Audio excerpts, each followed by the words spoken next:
चंद्रमा की सतह पर अपने तिरंगे को लहराने की उपलब्धि प्राप्त की है और इसके साथ ही भारत चंद्रमा की सतह पर उतरने वाला दुनिया का चौथा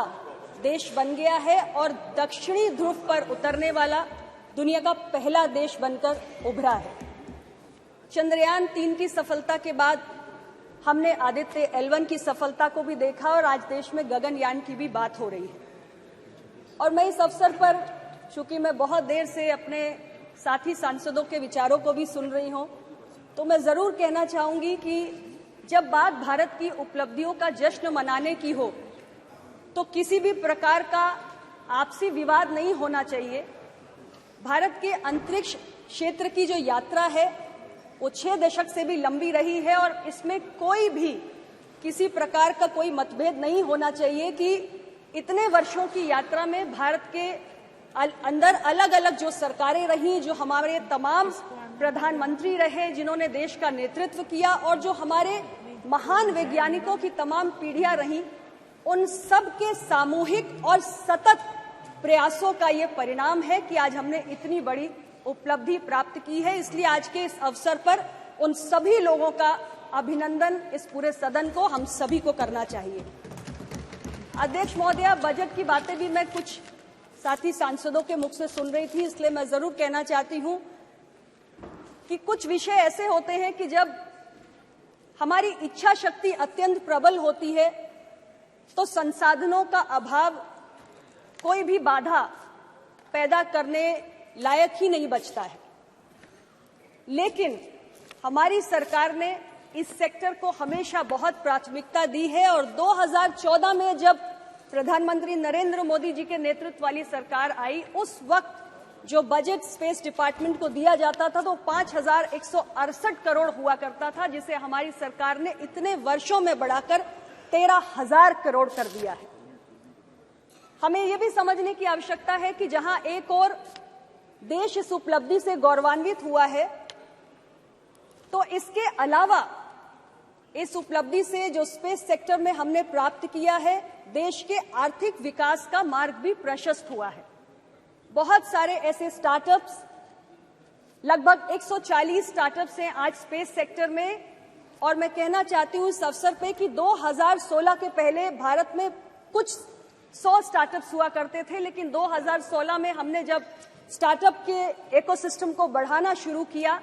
तो उसका नतीजा ये हुआ कि आज भारत दुनिया में तीसरा सबसे बड़ा स्टार्टअप इकोसिस्टम बनके उभरा है। हमारे देश के युवा आज यूनिकॉर्न्स बना रहे हैं, 100 से ज्यादा हम यूनिकॉर्न्स बना चुके हैं, 1 लाख से ज्यादा DPIIT रेकग्नाइज्ड स्टार्टअप्स हैं हमारे पास, और स्पेस सेक्टर में हमारे देश के युवाओं ने 140 के करीब स्टार्टअप्स बनाकर खड़े किए हैं।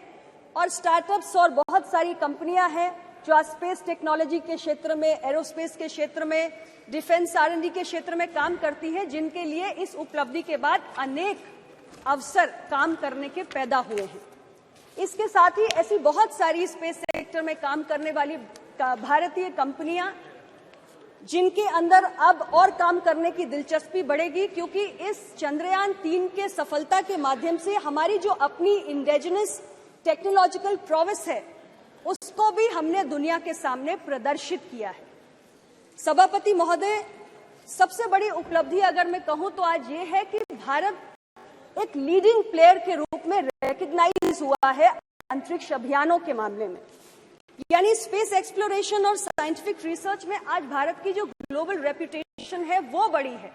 और तमाम जो अंतर्राष्ट्रीय कम्युनिटी है वो भारत को ज्यादा मान्यता, ज्यादा रिकॉग्निशन दे रही है। और कहा जाता था कि एक बड़ा एक्सक्लूसिव क्लब होता है US का, रशिया का, चाइना का, जिसमें भारत को प्रवेश मिलने में कठिनाई होती थी, लेकिन आज अपने इस उपलब्धियों के साथ भारत उस एक्सक्लूसिव क्लब का हिस्सा बन चुका है। और आने वाले वक्त में हमें भरोसा है कि ग्लोबल स्पेस इकोनॉमी में भारत का योगदान जो आज 2 से 3% है, अगले 1 दशक में हम उम्मीद कर रहे हैं कि ये योगदान बढ़ के 8 से 10% तक पहुंच जाएगा। आर्थिक प्रगति के जो रास्ते आज इस उपलब्धि के माध्यम से खुले हैं, भारत आज दुनिया की 5वीं सबसे बड़ी अर्थव्यवस्था बनके उभरा है। आने वाले समय में हमने कल्पना की है कि भारत दुनिया की तीसरी सबसे बड़ी अर्थव्यवस्था बनने जा रहा है, तो ये उस दिशा में, उस लक्ष्य के प्रति योगदान का भी एक और माध्यम हमारे लिए बनकर तैयार हुआ है। अध्यक्ष महोदय, भारत की आज जो ग्लोबल रेपुटेशन बढ़ी है, उसके आधार पर हम ये भी कल्पना कर सकते हैं और उम्मीद कर सकते हैं कि आने वाले समय में स्पेस सेक्टर में बहुत सारे जो अंतर्राष्ट्रीय स्तर पर कोलैबोरेशंस होते हैं, जो पार्टनरशिप्स होती हैं अलग अलग स्पेस फेयरिंग नेशंस के साथ, उसमें भी भारत के लिए तमाम संभावनाएं बढ़ती हुई प्रतीत हो रही हैं। मैं माननीय प्रधानमंत्री जी के लिए जरूर कहना चाहती हूं कि हमारे प्रधानमंत्री जी ने स्पेस टेक्नोलॉजी के महत्व को समझा है, उसकी उपयोगिता को समझा है,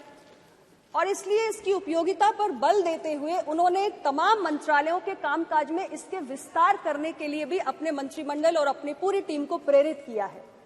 एक समय में हम 20 मंत्रालयों में इसका उपयोग करते थे, लेकिन आज वो संख्या बढ़कर 60 हो चुकी है, यानी कि 60 मंत्रालय ऐसे हैं जिनके विभिन्न कामकाज में हम इस तकनीक का आज उपयोग कर रहे हैं।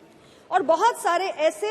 हमारे प्रोग्राम्स हैं, जैसे मनरेगा है, PMGSY है, PMKSY है, अमृत है, PM फसल बीमा योजना है, UIDAI है, स्वामित्व है। ऐसी बहुत सारे हमारे जनहित के प्रोग्राम्स हैं जिसमें एक बेहतर गवर्नेंस के लिए हम स्पेस टेक्नोलॉजी का उपयोग भी कर रहे हैं।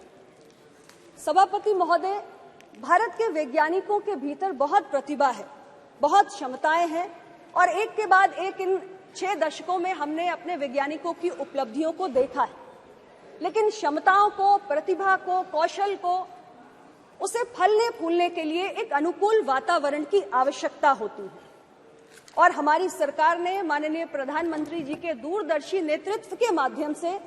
एक ऐसा अनुकूल वातावरण उपलब्ध कराया है जिसमें हमारे वैज्ञानिकों की प्रतिभा फली फूली है और इतनी बड़ी बड़ी उपलब्धियां हमें समय समय पर हासिल हो रही हैं। हमारी सरकार के मुखिया माननीय प्रधानमंत्री जी ने स्पेस सेक्टर को प्राथमिकता देते हुए जब हमारी सरकार आई तो इसमें बहुत सारे रिफॉर्म्स लाने का काम किया, और यहां तक कि जो हमारा भारतीय स्पेस प्रोग्राम है उसके अंतर्गत जो प्राइवेट प्लेयर्स हैं उनकी भागीदारी को भी काफी हद तक बढ़ाया। यहां तक कि 2022 में हम अपनी एक इंडियन स्पेस पॉलिसी लाए और उसकी भी हमने घोषणा की। तो ये सारे कदम हमने इस